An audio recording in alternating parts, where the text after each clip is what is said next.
India is the pivot of our empire. If the empire loses any other part of its dominion, we can survive. But if we lose India, the sun of our empire will have set. Who gave this statement? किसने statement ये दिया था कि इसने बोला था कि हमारा जो साम्राज्य है ना उसका एक मेन पिवोट इंडिया है, अगर हम अपने साम्राज्य का कोई और अदर हिस्सा अगर खो देते हैं तो हम लोग जी लेंगे, लेकिन यदि अगर हम लोग इंडिया को खो देंगे तो इसका मतलब है कि हमारे साम्राज्य का जो सूरज है ना वही डूब जाएगा। किसने बोला था ये बोला था victory Alexander व्रूस।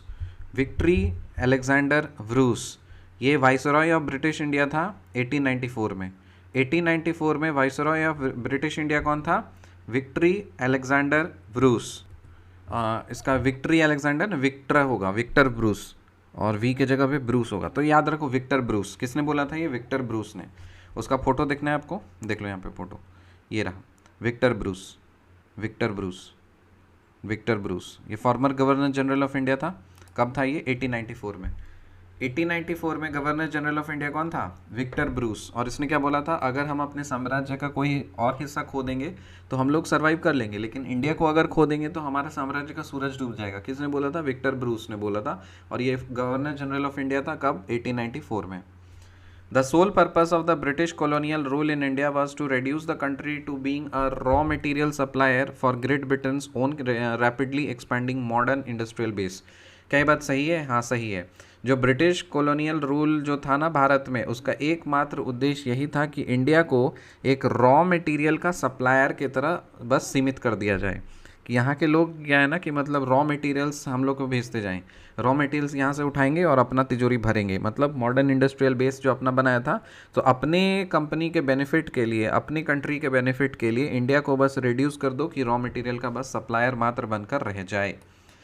India had an independent economy before the advent of British rule.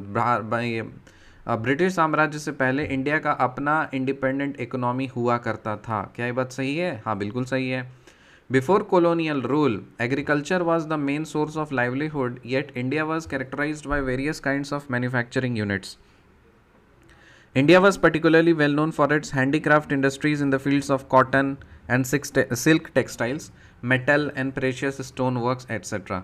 तो कॉलोनियल रूल से पहले इंडिया एक इंडिपेंडेंट इकोनॉमी हुआ करती थी और इंडिया में agriculture main source of livelihood हुआ करता था। बट इनफैक्ट मेन एग्रीकल्चर का मेन सोर्स होने के बावजूद भी अदर मैन्युफैक्चरिंग चीज़ों में इंडिया काफ़ी अच्छा परफॉर्म करता था, जैसे कॉटन का मैन्युफैक्चरिंग, कॉटन टेक्सटाइल्स हो गए, सिल्क टेक्सटाइल्स हो गए, और हैंडक्राफ्ट इंडस्ट्रीज़ के लिए इंडिया काफ़ी जाना जाता था, ठीक है, और मेटल और प्रेशियस स्टोन वर्क्स के लिए जाना जाता था। Name the type of cotton textile which had its origin in Bengal, particularly places in and around Dhaka, spelled during the pre-independence period as Dhaka।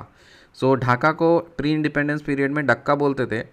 तो ढाका के आसपास में कॉटन टेक्सटाइल जो था वो काफ़ी फेमस था, और वो ढाका तो अभी कैपिटल ऑफ बांग्लादेश है ना। तो कॉटन टेक्सटाइल का नाम क्या था? मुस्लिन। क्या नाम था? मुस्लिन, MUSLIN, मुस्लिन, मुस्लिम नहीं, मुस्लिन, लास्ट में N है, N, मुस्लिन। तो कॉटन टेक्सटाइल का नाम बताइए, जो कॉटन टेक्सटाइल का नाम था जो बंगाल में हुआ करता था, मतलब ढाका में हुआ करता था, अभी तो बांग्लादेश में चला गया, वो तो पहले भारत का हिस्सा था, तो उसका कॉटन टेक्सटाइल का नाम क्या है? Muslin. Dhakai muslin had gained world wide fame as an exquisite type of cotton textile. The finest variety of muslin was called मलमल।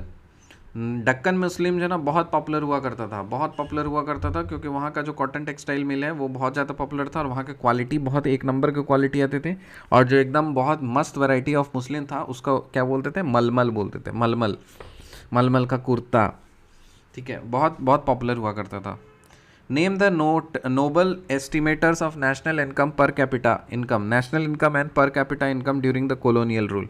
कॉलोनियल रूल के टाइम पे नेशनल इनकम और पर कैपिटा इनकम कैलकुलेट करने वाले कुछ नोबल एस्टिमेटर्स के नाम बताइए, इकोनॉमिक्स के नाम बताइए। VKRV राव, दादा भाई Naoroji, William Digby, Findlay Shirras और RC देसाई।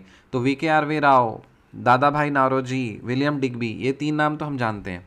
दो नाम नए हैं, कौन है? फिंडले शिरास और RC देसाई। फिंडले शिरास और RC Desai, Findlay Shirras, RC Desai. V.K.R.V. Rao, Dadabhai Naoroji, William Digby, Findlay Shiraz, R.C. Desai. Whose estimates of national income per capita income was significant during the colonial period?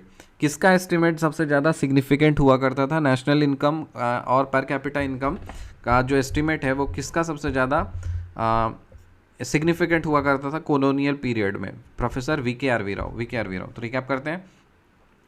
India is the pivot of our empire. If the empire loses any other part of the dominion, we can survive. But if we lose India, the sun of our empire will have set. Who gave this statement? Victor Bruce. Governor general था 1894 में.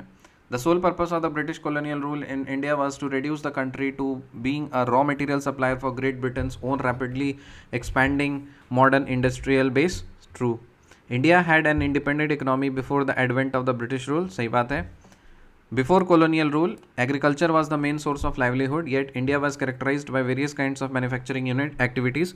India was particularly well known for its handicraft industries in the fields of cotton textiles, silk textiles, metal, precious stones, works, etc. True. Name the type of cotton textile which had its origin in Bengal, particularly places in and around Dhaka. Muslin. Dakai muslin had gained worldwide fame as an exquisite type of cotton textile. The finest variety of muslin was called malmal.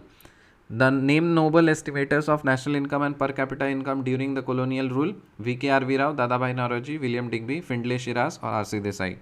Whose estimates of national income per capita income was significant during the colonial period? V.K.R.V. Rao. मैं तो आपसे अगली video में तो तकलीफ आई.